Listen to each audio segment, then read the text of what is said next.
The placenta refuses to come out. I had to go through 7 hours of the most excruciating pain of my life because they had to remove the placenta manually. Everyone is panicking. Panic, because now I was bleeding. The entire place was full of blood. So placenta ilikuwa inatoka pole pole. Wanavuta inatoka pole pole, wanavuta inatoka. Wanavuta inatoka. So because of that placenta removal manually, I got to a point I was now almost unconscious. So they had to slap me so that I'm awake. Because had I slept at that point, I would have slept. Placenta is being removed. I'm feeling the pain. I cannot cry anymore. I have cried everything. So they're just, because I'm bleeding and they can't control the bleeding, wameni pump na cotton wool. So there's a lot of cotton wool like in my block uterus yangu so that it doesn't bleed more. So like when I ingiza manually, like when I say manually, it's manually.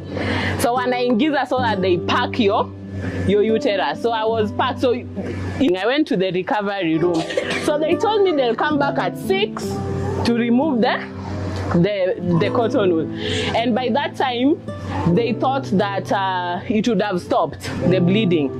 So the clinical officer comes. Imagine there's still wounds, but they have to again go into my uterus and remove manually. So when the clinical officer removed the first cotton wool, nikasikia tu Jesus.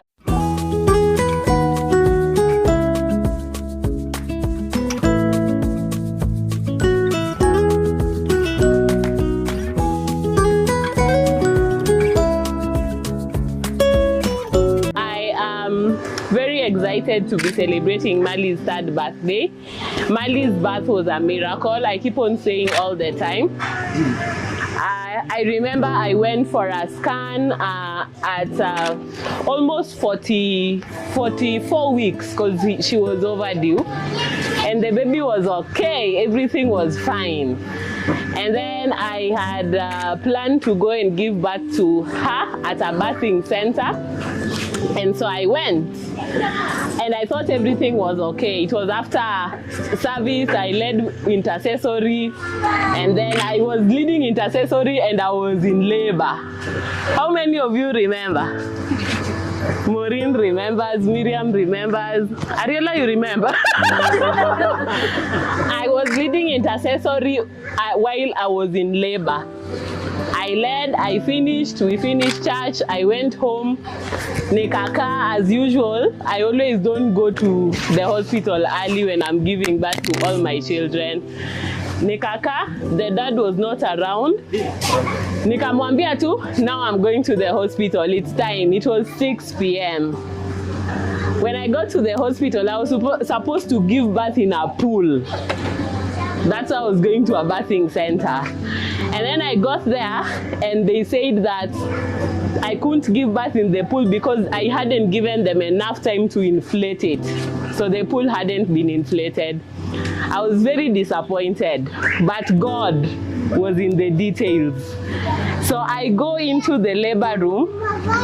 The baby is coming out. This is less than 1 hour from the time I'd gotten to hospital. I think around 30 minutes later.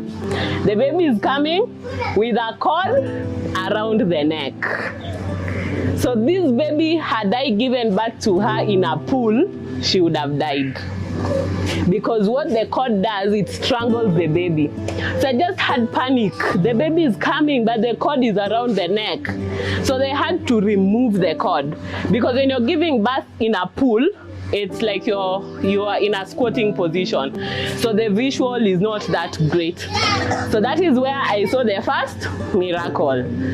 And so the baby came out and cried immediately before the legs were out. So that means a very healthy baby. Actually, her score is very high in terms of the scoring that they give people at birth. So after a while, the placenta refuses to come out. So I'm there 30 minutes later, the baby is somewhere. I hope I don't cry. Yeah. So the baby is like upper. Mimi, I'm still in bed. The placenta has refused to come. You remember, Mali was at 44 weeks. People are supposed to give birth at between 38 to 42. So she was overdue by almost a month at this time. So I was told the baby had, no, the placenta might have been old because the baby overstayed in the womb. So the placenta is unable to come out. And so I had to go through 7 hours of the most excruciating pain of my life because they had to remove the placenta manually. The entire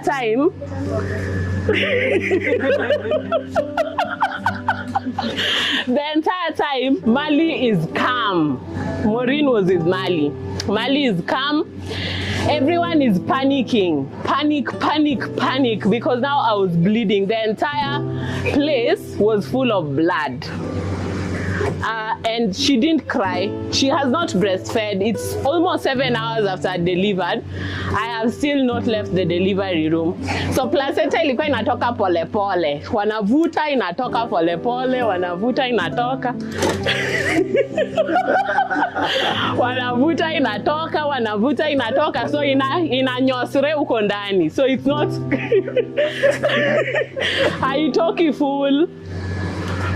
So, because of that placenta removal manually, I got to a point I was now almost unconscious. So they had to slap me so that I'm awake. Because had I slept at that point, I would have slept. So they kept on slapping me. So the placenta is being removed. I'm feeling the pain. I cannot cry anymore. I have cried everything. So they're just removing. But what really shocked me throughout this process, Mali was not crying. Maureen, sinukweli. Maureen anataka kulia. Mali was not crying. Mali did not cry the entire time. And so I leave. So the bleeding refuses to stop. So the number one cause of maternal death is bleeding, overbleeding. I bled the entire hospital, ilikuwa damu. So nikatoka, and then I was like, no, hata sikutoka. I couldn't even walk living because I'm bleeding and they can't control the bleeding. Wameni pump na cotton wool. So there's a lot of cotton wool like in the block uterus yangu so that it doesn't bleed more. So like wanaingiza manually, like when I say manually, it's manually. So wanaingiza so that they pack your uterus. So I was packed. So it was so heavy I couldn't walk. So nilikuwa natembea tu galley creeping. I went to the recovery room. So they told me they'll come back at 6 to remove the cotton wool. And by that time, they thought that it would have stopped the bleeding. So the clinical officer comes. Imagine there's still wounds, but they have to again go into my uterus and remove manually. So when the clinical officer removed the first cotton wool, nikasikia tu Jesus. Nikasema sasa nimekufa. When your physician exclaims Jesus, hata yako helpless. Ajui afanye nini. So I told Maureen hapa ni miracle. Ndio tunahitaji. So it was during COVID time. Hakuna mwenye anaweza come. So Maureen called everyone. Kuna mwenye Maureen alimpigia hapa? The one was crying. He was crying. he was crying the entire night. I remember I had a house help kulala. Alikuwa tu amekaa kwa stairs.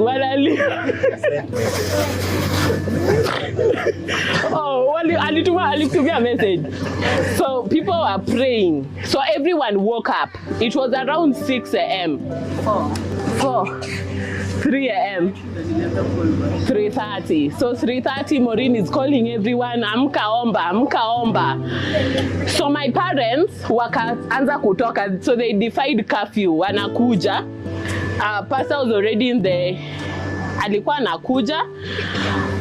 And then I just remember taking Mali. Nikamwambia leta huyo mtoto. Hakuwa amenyonya bado, I think. Leta Mali, and I held Mali, nikamwambia sitakufa.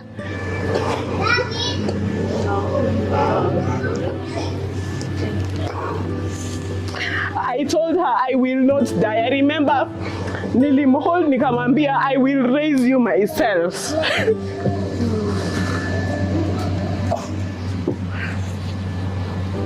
Poleni, nimefurahi. I told Mali I will raise you myself. No one will raise you on my behalf. And at that point, nikasema now I will fight. And the only way says a clinical officer meniacha, there is blood in the wall, there is blood everywhere. Ametoa hivyo, akapanic, akarudisha, but then now I'm still bleeding.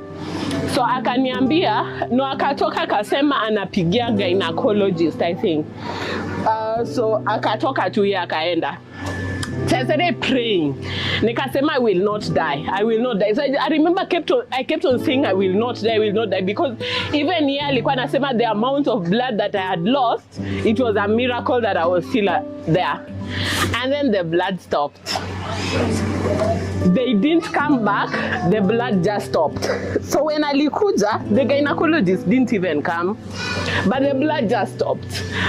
And then I was okay. The pain was there, walikuja wakatoa everything, the pain was still there, but I was now fine.